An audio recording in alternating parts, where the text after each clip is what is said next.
Le licenciement est un mode de rupture des contrats à durée indéterminée à l'initiative de l'employeur.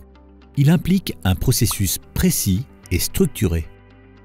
Les étapes clés comprennent un motif valable, une convocation à un entretien préalable, le salarié doit être convoqué au moins 5 jours ouvrables pleins avant l'entretien et il est informé de son droit à être assisté, un entretien préalable, si le salarié ne s'y présente pas, la procédure peut néanmoins se poursuivre, l'envoi d'une lettre de licenciement.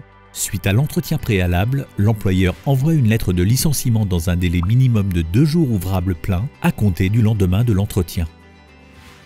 Divers motifs de licenciement sont envisageables, notamment une inaptitude médicale, déclarée par le médecin du travail et sans possibilité de reclassement, un licenciement économique, une insuffisance professionnelle, lorsque le salarié ne délivre pas les résultats attendus en comparaison avec d'autres salariés, une faute professionnelle, en cas de comportement fautif du salarié avec différents degrés de gravité pour la faute, simple, grave ou lourde.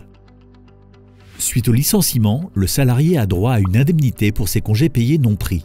S'il n'est pas licencié pour faute grave ou lourde, il peut également percevoir une indemnité de licenciement correspondant à un quart de mois de salaire par année d'ancienneté jusqu'à 10 ans, puis un tiers au-delà. Dans ce cas-là, une indemnité de préavis, dont le montant varie selon les conventions collectives, est versée. Le salarié peut toucher les indemnités chômage.